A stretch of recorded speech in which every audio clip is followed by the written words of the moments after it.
Hello and welcome to Hangout on Connections Forum.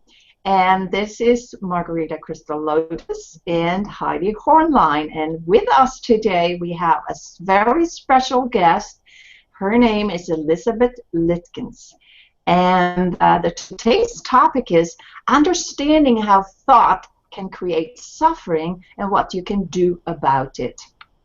And I have tell you that this is our third year from live transmissions that we have done, Heidi and myself, and we have changed the direction a little bit and focusing more on our clients. So in the past years we have dealt with relationships, expression, and healing, and some of those topics will be remaining and others is going to be added. So Heidi, maybe I should express myself here first. I'm Margarita Crystal Lotus, an intuitive life and business mentor. Women overcome the more overwhelming stress so that they can restore their energy and have a fulfilling relationship and make their career flourish. And I'm also the author of a new book that's coming out. It's a chakra coloring book, because I'm very interested in healing. And my website is thecrystallotus.com. So Heidi, over to you. Yeah, thank you, Margarita. I'm Heidi Hornline, and I'm a transformational coach, and I'm working with individuals, also with couples lately, so that they can learn new skills in order to develop their lives and their relationships and their innate potentials. I'm also an authentic voice coach, and in that voice I'm working with women who want to be seen and want to be heard and want to bring their message out into the world. And I say women because we women have a little bit to recover with this. We are very likely to hide and not go out. And I have learned it, and so I want to give it over to other people. And by the way, if you are an entrepreneur or a business owner and you want to use live streaming or YouTube for your marketing, we, Margarita and me, we will help you to set it up, and we will guide you to do so, and you can be a guest in our shows.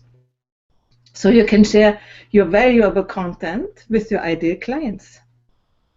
So you can contact us for a free consultation in a bit.ly link, bit.ly/contact-connections, written together. We will post it also in the event page.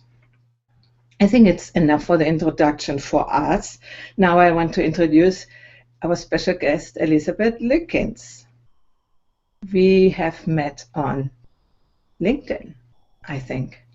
Yes. And she is a transformational coach, a strategist and consultant, and a US-trained medical provider, a profession which I think in Europe doesn't exist. I'm not so sure, but it was very new for me, and maybe you can tell us a little bit afterwards. And with more than 20 years of experience working in medicine in a variety of disciplines, Elizabeth uniquely blends her medical skills and training with her knowledge of how the human mind works to maximize results with her clients. She's passionate about helping individuals and business clients to better understand the three universal principles of mind, consciousness, and thought. This understanding leads the client within, where they will discover their own innate wisdom. Elizabeth's specialty areas include stress management, relationship improvement, improving quality of sleep, nutrition, and weight optimization. All these interesting and very important areas of life. She also consults with healthcare providers desiring to add nutrition and weight management services to their practices. And she currently resides in Santa Cruz, California. Hello, Elizabeth. How are you doing today? Hello. I'm doing great. Nice to be here with you. Nice to be here with you. Thank you that you are here. And I think we can learn a lot of things from you, because it is rarely that somebody has a medical background and also this other, let's say, more woo-woo stuff, which is considered like that. So I'm interested a little bit in this medical background, what you said, medical practitioner, or I've forgotten already what it was. What is it? And can you tell us then how you went to be interested in these non-traditional ways of healing and growth? Sure. Well, I worked mostly in a setting of crisis most of my career. And what my career is it's in the United States, it's called a PA-C, which is a certified physician assistant is what it is. And we're licensed to practice medicine, and we're trained similarly, but a more abbreviated version of a physician. And so I like to say I'm not a real doctor, but I play one at work. So that's, pretty much what we do. And so my experience for most of my career until recently was emergency medicine and, constant crisis. And it does have a significant effect on the provider, because you then start to translate everything in your life as a crisis too when it isn't. And so I became a mother and adopted my beautiful child when she was an infant, 4 months old. And I decided that I didn't want to instill this sense of urgency and crisis into her young little life. And so I decided, when she was about 4 or 5, to no longer do crisis medicine. So I then went into sleep medicine, which is a complete opposite of that, helping people with sleep disordered breathing and other problems with insomnia and other things. And oddly enough to me, my crisis thinking did not stop, because it wasn't just changing a job. My thoughts still came with me when I went somewhere else. And it took me a bit to figure that out, that my thoughts needed to change, not my job, and not what I did. And so it has been a long evolution, but the desire to no longer feel an urgency in my mind all the time, which played itself out with anxiety and poor sleep, which is ironic since I was in sleep medicine. But yeah, I suffered with the same thing. But it led me through a long route. It wasn't one single aha moment, but it led me to unthinking, which is, instead of learning techniques, which is my whole career has been technique after technique, is learning how to not do techniques so that you can get in touch with your innate wisdom that we're all born with, the part of us that's who we really are, not just our mind. And so that's how I've arrived at this point. This is very interesting what you are saying, and you are now giving accent to the intuition. I do believe that your intuition, how you now can go out in the world, is also grounded on your knowledge, which you have acquired as a medical assistant, or I cannot remember his name. PA. Yeah, PA. That's what most people say, because it's But I agree. When I was growing up, I was not very good at reading people because I was not taught how to be good at reading people. And I think in the United States, most of us are not taught how to read what the body language is and the eye contact. We're just taught to hear the words, and we go awry because of that. But I really wouldn't have the intuition that I have now if I hadn't spent many years in emergency medicine, hearing all sorts of tall tales and being able to determine when someone is being deceptive or when they're being honest. So that was a skill I didn't have, and I really wouldn't be where I am now if I hadn't had that background, honestly. So you're right. So there's a comment here. We have an audience, a live audience, and they can come in with their comments. And I bring up just, here's Rebecca and Vivek. They have shown up. There are more here, but we don't know their names yet, as long as they don't write the comments. I want to bring up Vivek, our old friend Vivek, and he says, stress happens when our mind does not know how to handle life situations. Stress is our own karma. We create stress by having unreasonable expectations. What are you saying to that, Elizabeth? Well, I would have to agree. I think that most of us, myself included, and I get tricked by it still all the time, think that we have to use our mind to figure out a solution. And the thinking develops a life of its own, and then it just goes and goes in this circular pattern. And as we do that, we distance ourselves from our truest self that actually has wisdom beyond our mind. We can tap into the universal thought and universal mind when we are still and not having our mind be engaged. And yeah, I know that sounds frou-frou, but a lot of people practicing in the world, and the point of meditation in Buddhism and Hinduism and a lot of religions is looking within.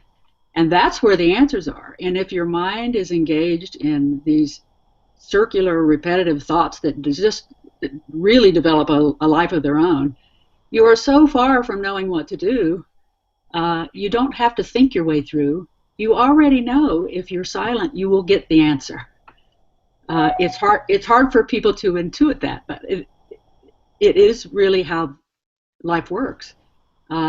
We don't have enough intelligence in our own individual self to be able to figure that all out.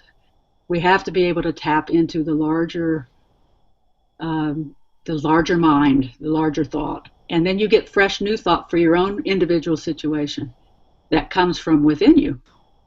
If you will, the person behind the curtain is what we're trying to tap into to find answers. Yeah, I'm a little bit always the advocate of combining both the thought and the real thought, not the circular thought you are talking about, no, which one creates suffering, but the real linear thought and cause and effect together with going inside. And there's Rosalind Rao here. Hi. Ben arrivata, I would say in Italian. Welcome to you. Margarita, I wonder what you, I think you are very, it's your part too, no? What you are telling me all the time, tap into your higher self and all these things. I wonder what you would say here. Yeah, I mean, I'm an intuitive healer by trade. Developed that over the last 20 years. And so I'm very impressed with that the PA like yourself have tuned in with that. My father was a medical doctor, and I think he was very, very intuitive too, even though he didn't talk about it. But he showed a huge heart, and I can see that stream of heart care, that feeling I want to be of service to my clients or my patients, and that's what's going to get you to meet them, because they need, I think, is the care that they don't have right now. And so how are you connecting when you are working with somebody? Can you describe how you use your intuition to help them? Well, primarily I try to connect. And that is, I think, the key in anything in life is connecting with that human being or any being. If you have a connection with them, then you're more able to determine what they need. And I have found that since I have changed my thought process from someone who was a technical, almost robotic sort of way of dealing with people. I mean, I would still converse with people, but I didn't really connect with them. But I have found that it is amazing the connections and results and relationships that you can build with people when you just simply listen and feel what is coming from them. And there's a lot behind their words. It's usually not even the words that really tells you what's going on with them. It's the feeling behind that. And that's how my practice has changed considerably. I feel a connection with the patients that I never felt before. And it is so amazing that a person like you will say that openly, because I think we are opening ourselves in the new dimension of shifts coming. Everything is energy. That's how I feel it. And the medical profession haven't really delved into that. But I think we have a measuring point about the alternative therapies that is existing now, and then they have built and built and built and built and built and built. And I think now is the time where the broad public can actually also acknowledge that alternative things can be even better than the traditional medicine that has been practiced over the years. So I'm really excited to hear your progress there. So what kind of feedback did you get from people you have helped? In terms of coaching, or in medical patients, or just across the board, I would have to say that patients generally like me because they can connect with me, and they feel that, at least what they're telling me, and I haven't had horrible complaints, so it's probably true, is that they feel that I actually care about them. And I've currently have patients when I go into a clinic setting that tell me when their family members die and we cry together, and I mean that's something I would have never done previously. I would have felt that was you're actually trained that that's kind of beyond what you should do in your role, but it's not human. And so the feedback I get is that people enjoy someone that feels real to them and not just a robot. And I give people options, but I don't try to encourage them to do one thing or another. I leave the choice up to them what they want to do, and they weigh it out. And then I think people are more receptive to change when it comes from themselves and not from outside of themselves. I'm very interested about what you say about the thoughts. The thoughts move with you when you change the direction in your business. Can you talk a little bit about that? It's really about some kind of mindset, or is it emotional, or how do you see that? Well, I think that most of us, myself certainly in that high on the list in that camp, feel or have been conditioned to feel that what happens to us in our life is because of external forces. And it isn't. What happens in our life is really coming from the inside out. I mean, we may have horrible things that have happened to us in our life. Everybody has something that's been tragic that happened in their life, some people more than others. But those events don't have any control over how you view them. And once the event is over, unless you're in the midst of being attacked by some, wild animal or something, I mean, the event is past. It's not there anymore. And the point of that is, you have the power within you, I have the power within me, to not allow those events to keep us locked in the past and wishing for the future, when all we really ever have is right now. We're only ever experiencing right now. I mean, the past is just a memory, and the future hasn't even come yet. And most of our stresses in life are just made up. They haven't even occurred yet, and we're already worried about what may or may not happen. And we start to view now as an obstacle to get to somewhere else. And that sense of always having to go somewhere or do something, and you've got to get to this other thing, whatever that is, it can really wreak havoc on our sleep, on our health, on our nutrition. It distracts us from life, and we miss everything about life when we're living somewhere in the past and somewhere in the future. And you miss right now, which is all we ever have is right now. I mean, So if we're talking, I'm sorry. Okay, go ahead. I wanted to ask or to say that you are expressing the spiritual credo, let's say, what we have today, no? What the teachers like Tolle and others and the old traditions teach. We have only now. So, and in this connection, I wanted also to bring up some comments, although they don't fit exactly anymore in this point of the conversation. But Vivek said, science, first he said, meditation as such has nothing to do with any religion. As Dr. Wayne Dyer said, we are spiritual beings having human experiences. It would be wrong to conflate spirituality and religion. This is one standpoint. In the other, I want to show up, it's science, technology, medicine, all deal with the physical. Only when they integrate with spirituality, they become useful for humanity. And I would add, Vivek, not only spirituality, but all inside disciplines. That means also we practices, we space, like Elizabeth talked about when she is listening to other people.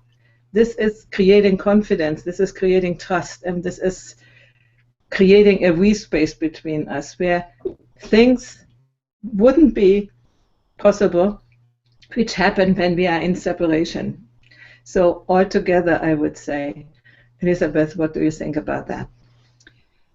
Well, I would have to agree with the comments, is that religion and spirituality are very, very different things. And my father was an American Baptist minister, and I watched so much hypocrisy in that setting.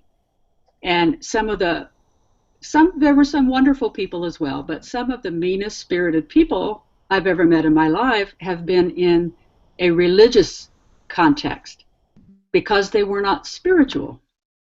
And I find for myself, I'm a much better person as a spiritual person than I am embracing certain religious dogma. So yes, they are very, very different things. And I also agree that without the humanity piece, when you're doing any kind of a job, whether it's science-based or business or without that human connection, it's really kind of pointless and separates you from humankind. And it's, people may make a tremendous amount of money and have great affluence, but they're still miserable. We get to read about that in the press all the time, about people who you would think from external things should be happy, but that's not what creates happiness. And so they've lost touch with their spirituality. So I agree that the spirituality not only should be, a part of what is our life is about, but it already is what our life is about. We've just become disconnected from it. We are spiritual beings with a body to function in this world. So, Elizabeth, you are going right against our cultural paradigm, because cultural paradigm says you have to get rich, have a good career, and do everything, and don't think too much about, don't calm down. When you hear that the attention span, I don't know how many seconds, 5 or 10 seconds or something, and people already go somewhere else. This is, how do you see that? How can that come together? I see you as a revolutionary and as a leader into a different way of being, but I give it to you. Well, I think that if you sit in any crowd of people, for example, and you watch people interacting anymore, they aren't interacting. They're sitting with their devices, and they may be coexisting in the same space at the same table in a restaurant, but they're not really talking with each other. And our technology and all of our drive to get somewhere and do this and be bigger and bigger, it has taken the humanity out of it. And that's evidenced by the condition of our world right now. I mean, there's much hatred and infighting, and even in people's own homes. We've become so disconnected. And not to say that technology isn't great, because it is, but it can, if you allow it, to be just like the mind can go off on a tangent. Well, then these other devices and all this information overload can take us even deeper down that trail, away from who we are. And I think that that is the source of most people's sadness and stress and suffering, is they've lost who they are, and they're out there looking for somebody, and who they're really searching for but don't know it is themselves. That is so true. That is really true. And that I found that too in my work with my clients, that they're completely disconnected on certain levels. And that's why the chakra knowledge, the internal energy organs crash. You know, like it's the energy that comes first, and if you have the energy and use it to put it into your phone instead of into your heart, that makes sense. But if I would have said that 10 years ago, I would not have been understood. So, can I ask a question to Elizabeth? I would like to know how you see it. What is the way out of that? The tendency is going like, do we need to crash into a, before we change, or is there a way out? Well, I think and really my work with people with one-on-one coaching is to help them to understand that most of the trials in their life, or the suffering, is simply created from their thoughts about how they think life works. And honestly, most of us, I mean, each of us creates our own world. I'm looking at you on this screen, but you're just pixels. I'm not really looking at you. You're in Italy. I'm in Santa Cruz. And so we have a perception of what we think life is like. And most of us identify with our thoughts and our mind as being us. It is only a part of us. It's a means of functioning in this world. And so if we can fall out of thinking that our mind is everything that we are, then we can fall out of these thoughts and just recognize, oh, that's a thought. Well, so for example, the mind in my thought is an amazing computer. It associates patterns, it recognizes things, and it can just develop a life of its own. And we have to be able, our true self, to rein that in and not let it rule our life, but to use it for the functions that we need it for, and to otherwise be observing what's going on in our life so that we can not be tricked by it. And most of us are tricked many times throughout the day. We're tricked by our thoughts when there's just an automatic process going on. And if we can fall out of that and think, oh, okay, that's just like a 2-year-old thought. That's my 2-year-old thinking right now. Once you recognize that, then you start to feel within you your deeper self to give you guidance. And if you don't allow space for that, and there's a radio going on all the time, and there's TV going on all the time, and there's bells and alarms from your devices, you don't have any space to feel your truer self. You just don't. We've got so much noise going on, and I'm guilty of that myself. I have to turn things off to be able to listen to the real me and not just the mind that's going. Because our mind never turns off. Even in our sleep, it doesn't turn off. It's just reorganizing things. It's always active. You can see, you put someone in a sleep lab, you see tons of brain waves, very active many times during the night, during REM sleep in particular. And so to allow that amazing organ to control our life entirely is allowing a beast at times to just rule us, when we, the spirit behind that, is what really needs to be guiding our life. And then we have a happy life, because we realize that the intelligence is just a little part of who we are, and a formed part of who we are, but who we really are is a formless being. And I think most all of us forget that.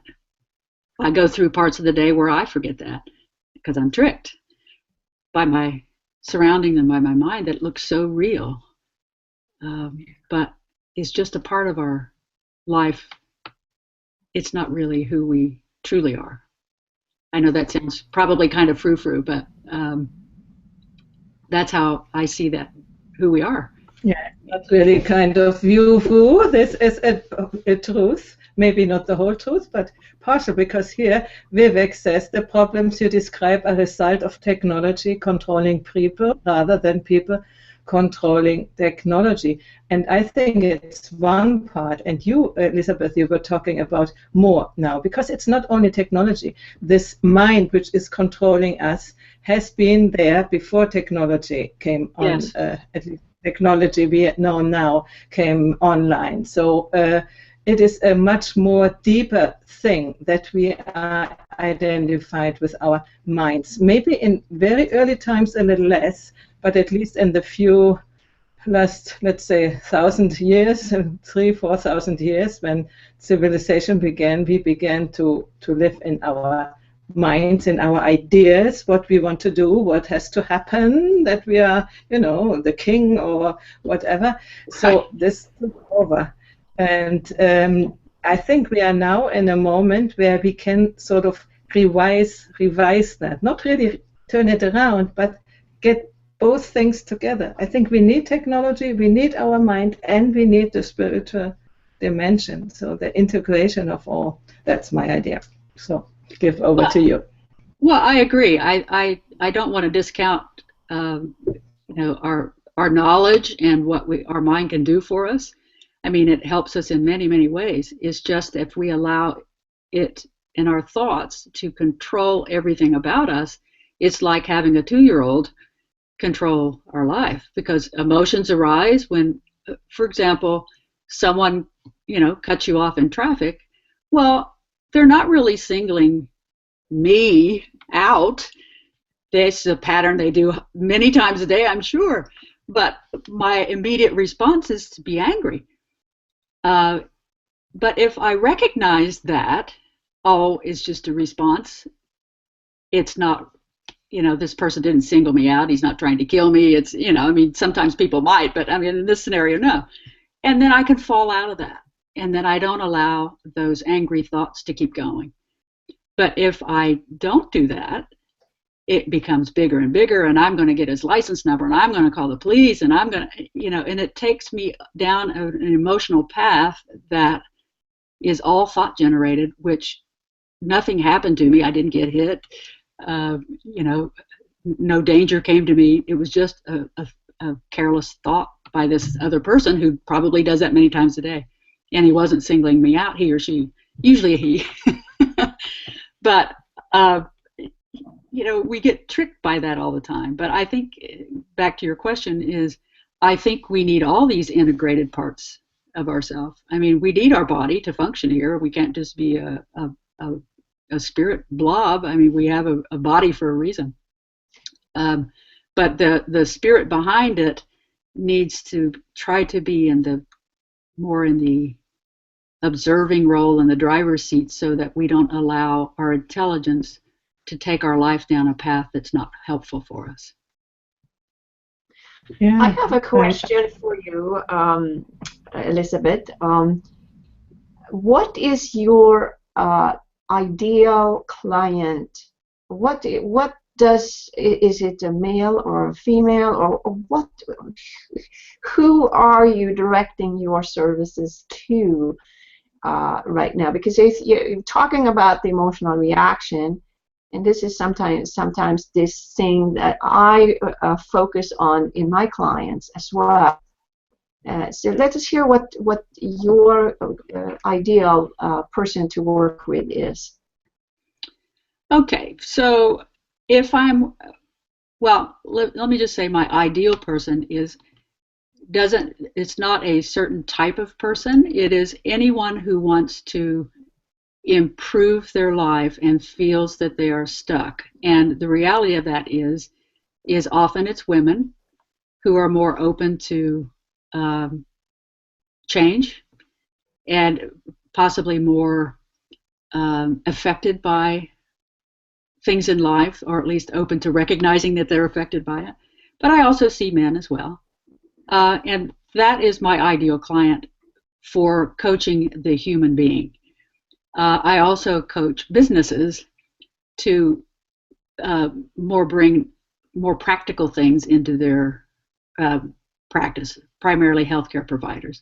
So if they want to add nutritional services and package their services and improve people's weight, their sleep, I can help them to do that. So I certainly do practical things, but if I were to say my ideal client would be helping to change the human being. And that being said, even when I'm working with practitioners, I'm always being just myself and trying to interject the human aspect of that, because they will do much better in a practical sense in their business if they connect with people as a human being and make connections rather than just offer these technical services as if you're just trying to trick people and rip them off. It comes across that way to patients and clients if you don't have the human aspect of that. And customer service can be taught, but you can't teach people how to be connected to other people. It has to come from within that individual person. And as you can well imagine, working with healthcare providers, many are very resistant to the spiritual nature of things. So it's a slippery slope working with that population in terms of spiritual work. But I'm just who I am, and if my character resonates with them, those are the people that hire me to do that. So that is really awesome. And I see here that Heidi has a comment. Let's take that right now. Yeah. Hello, Dave. Welcome here. He writes, if we are having a great day and someone pulls out in front of us, it was the example with the car, we override the anger because of our state of mind. Conversely, if we are driving home after a very challenging day, then we may follow them for a couple of miles. Our mind has the ability to keep the thermostat in our mind at a constant level of positivity, but we allow outside influences to control it sometimes. Yes, we do. And I guess the whole point of my work is that external circumstances really don't have the power to control who we are. It is ourself, our inside-out view of the world that has the power to control how we behave or react. Because no external circumstance has any power to change how you think. That comes from you as an individual.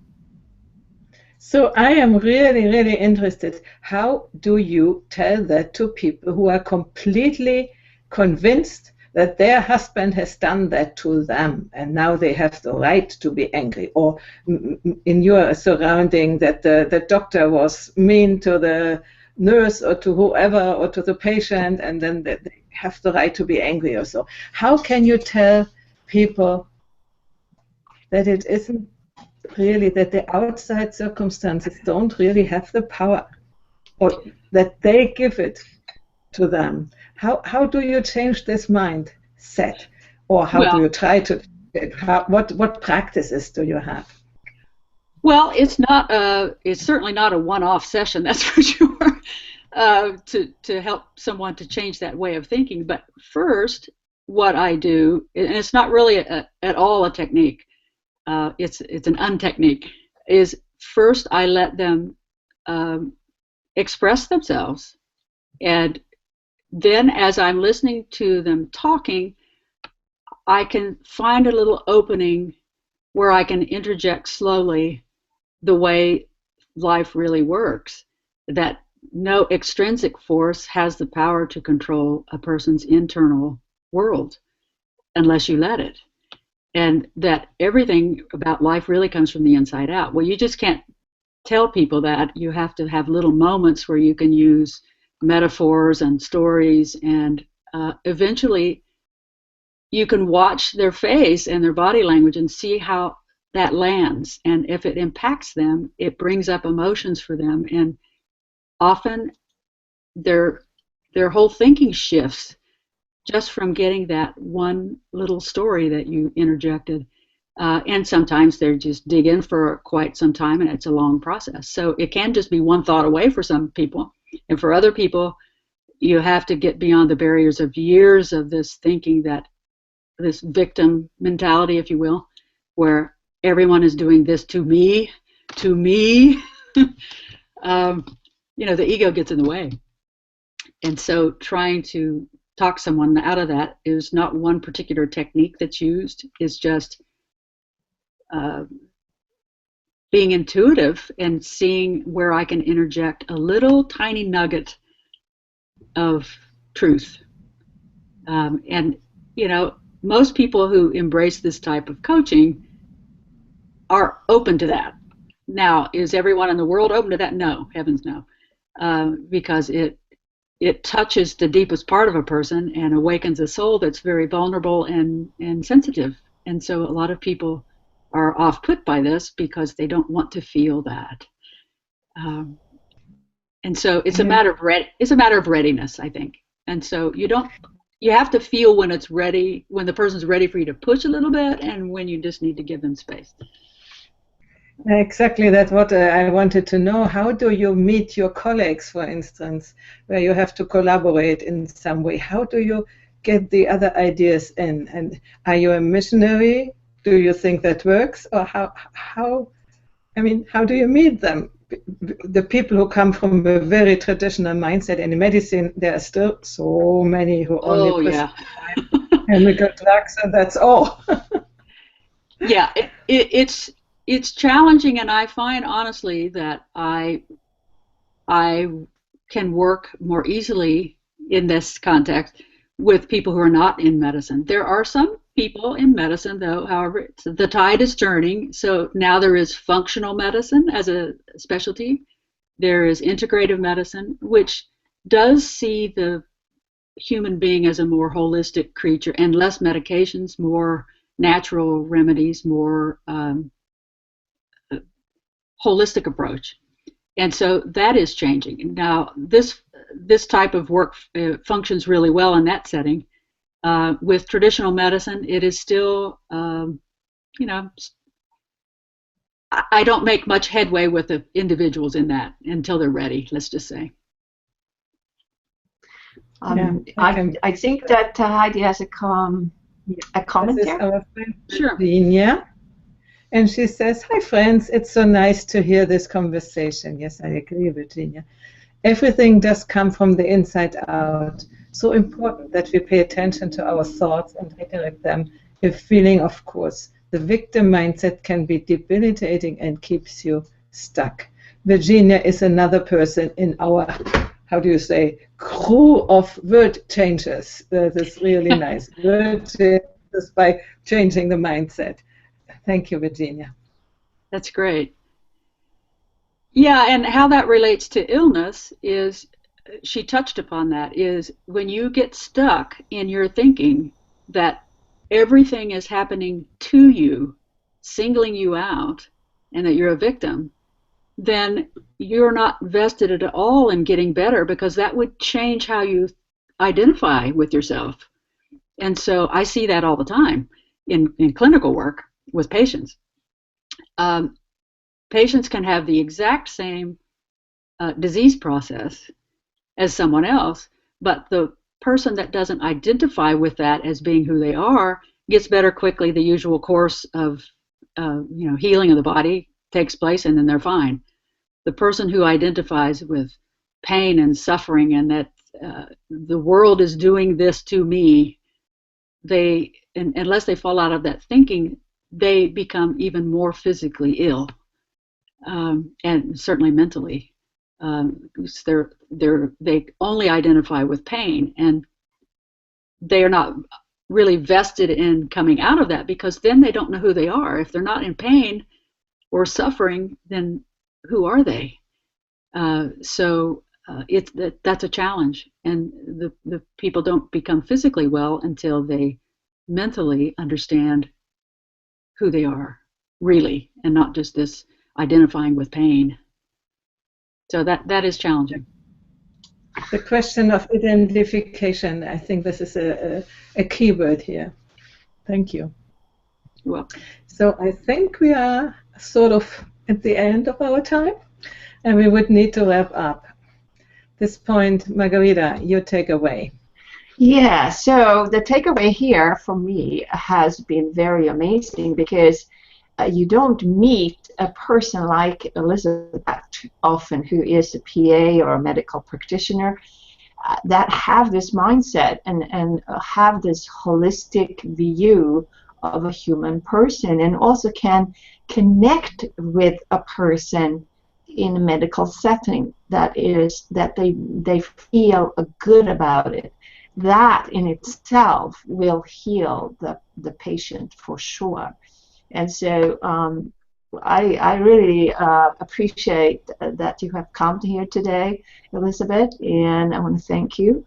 And if you or any other who is an entrepreneur who wants to use a YouTube as a channel for your marketing or sharing your valuable message, you can go to a link that I think Heidi has for contacting us for a consultation session to help you to actually be on YouTube and on our Hangout on Connections here.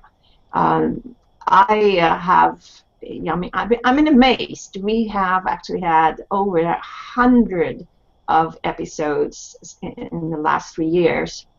So we are very excited to meet you, and thank you, Elizabeth, for your presence.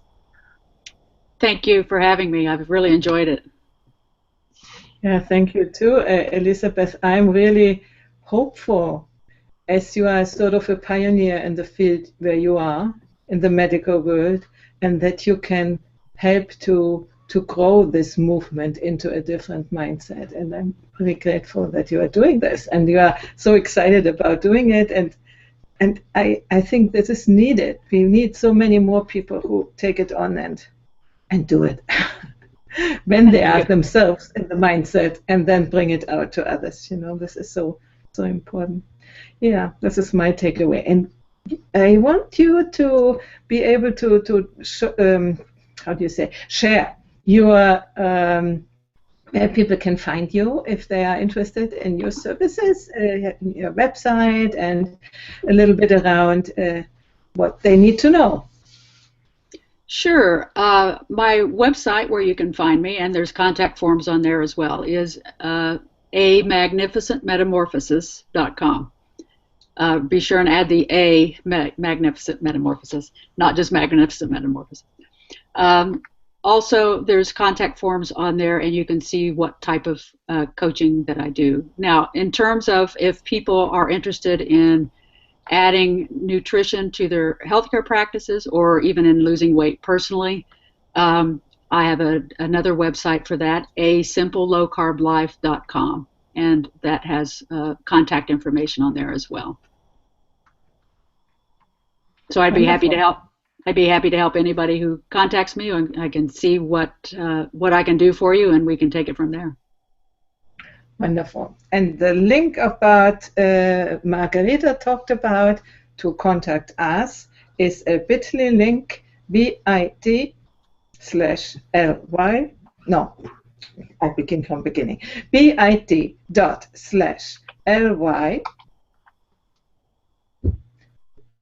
Margarita, you need to help me. bit.ly.